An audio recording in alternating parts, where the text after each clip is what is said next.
All right, so I'm going to show you how to use Magna-AR. I've got two phones here. I've got an iOS phone, so an iPhone, and I've also got an Android phone. I'm going to actually start with the iPhone because we find that it just looks nicer because of the way that the internal algorithm works. It just shows a nicer visual on the screen.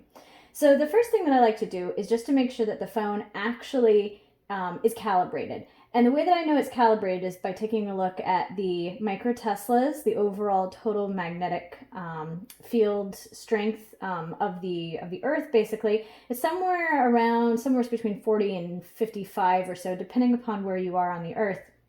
So right now it's reading around 47 microteslas, which means that looks like it's pretty good. Now, if I get close to a magnet, that value is going to change, of course. So this number that I'm giving you is really kind of the Earth's background magnetic field. So one of the first things I might want to do is to show to actually visualize the field. And so I've got a few other things here. I'm going to actually move those out of the way right now. We're going to use those in a minute as we look at some very specific fields. But I'm going to go ahead and just start tapping. And in this case, this is actually set up to show little balls, which can be helpful if you're trying to visualize just general differences in magnitude. But in this case, I actually want to put some arrows. So I'm going to go into the settings and change that. And actually those have just turned into arrows. And what might come as a little surprise to people is that these arrows look like they're really pointing down, which is kind of a surprise for most people because we're looking at the Earth's magnetic field and most people would expect it to point north, which people think is towards the horizon. But what I'm going to do here is I'm going to actually shift to the side and we're going to take a look at where those arrows are actually pointing. And as I move more and more and more to the side, you'll notice that those arrows are pointing, not really, a little down. If I come over here this way, you can kind of see that they're pointing generally to the left of the screen, but also really, really downward. Let's go ahead and just click some more.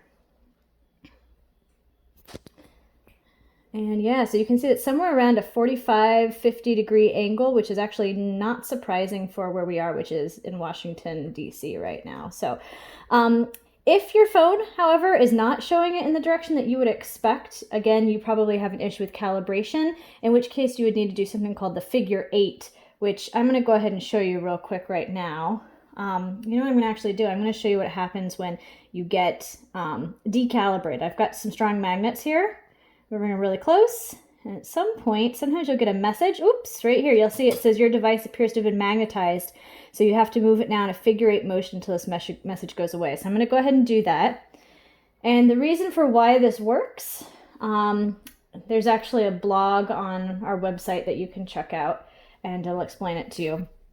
So right now we're at about 49 microteslas. So it's just about probably right. I might do it just a little bit more. So whenever in doubt, I always just recalibrate the phone by moving in a figure 8. Okay, so now the first thing that I'd like to do is actually show you what a field looks like around a simple dipole magnet. I've got here just a stack of button magnets, and these are, one side is north, one side is south. I don't know which one is which. We'll figure that out in a second. Now, I can always set this down on the table and then try to go around it and get the field.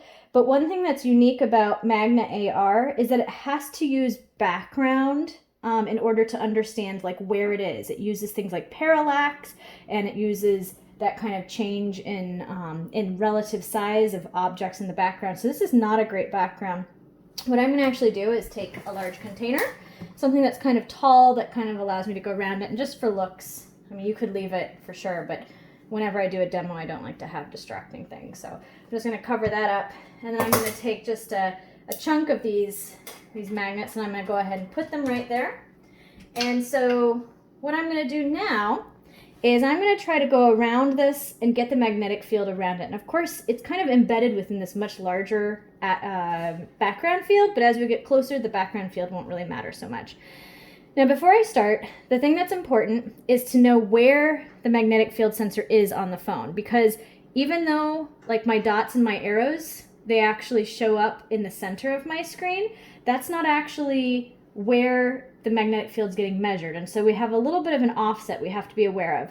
So I'm just going to take this magnet and I'm going to go around the back of the screen, and I'm going to see approximately where those values are highest. And you'll notice when I'm up here, Oops, I actually maxed it out. So it's somewhere up here. So just in general, for the most part, most phones have the magnetometer somewhere near the top half of the phone.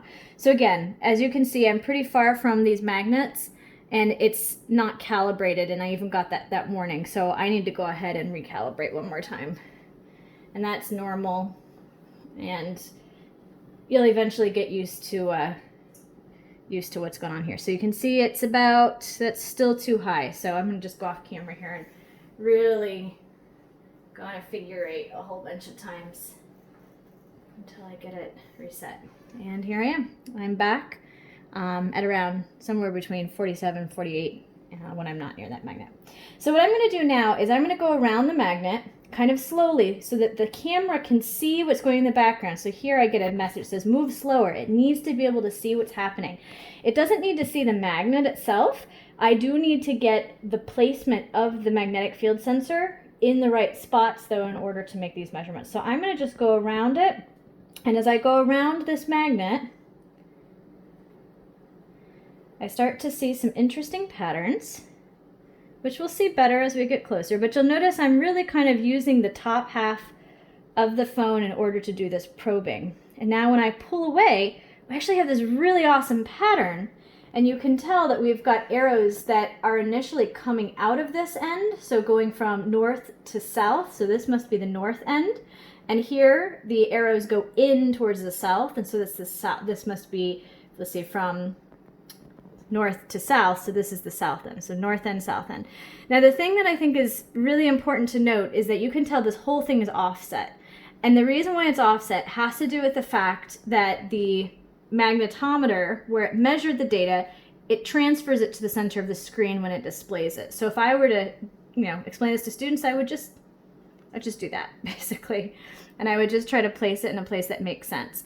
Now I do realize that it's probably a little bit more like this because you can tell that the place where we get really the parallel arrows should be at about the midpoint. So this is a little bit asymmetric. So that's how you get a magnetic field. Now, of course, I'm going to move this down. You can see that there's a real three-dimensional sense to it, right? And this is something that's different from, if you were just doing iron filings around it. So if I wanted to, and maybe I'll try this here right now, I'm going to try to go over it in different spots and see if I can maybe get some additional kind of information.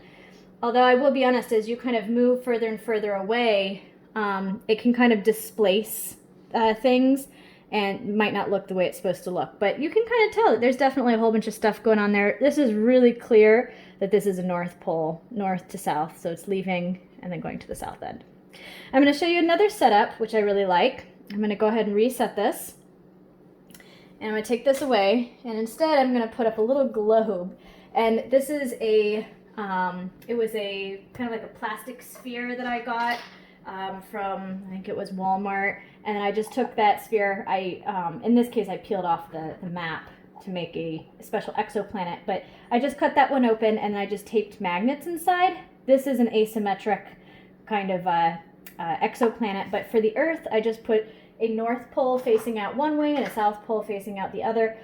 Of course, north pole here, we point from, north to south. It's actually a southern magnetic pole there and a northern magnetic pole there. So we're going to go ahead and try visualizing that and see how that looks for us. So again, I'm going to use this. I'm going to double check to make sure that I'm not over calibrated, and it actually looks like I am. So I'm going to go ahead and recalibrate, do my figure eights. And I'm back to about, when I'm not close to the magnet, somewhere around 49 microteslas, it's good enough. So I'm going to just go ahead and do kind of a thing like this and see what kind of a pattern we get. Again, using the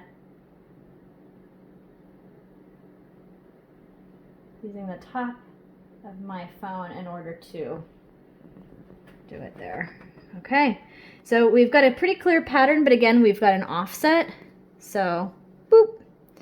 That's what you get right there. So it may not be immediately obvious to kids, but there's other ways that we can visualize this. Let me go ahead and scoot this a little bit closer. I'm going to clear out my background here, and I'm just going to go around the top. And so I really recommend doing all these different kinds of investigations from different directions, because I think multiple perspectives are really important. Now this one, it looks like I have already over magnetized, but that's okay. I'm gonna actually come around to the side here so that you can see. You can definitely see that we've got a southern magnetic pole, even despite the fact that I have maxed out my phone. So you can have students do that, collect as many data points as they want. The only thing I would say be really careful of is realize that more vectors does not necessarily mean a stronger field. For that, you want to actually look at the length of the vectors, so they are not field lines. And I think that's it. If you ever run into troubles, shut down the app and reopen the app and you should be good to go.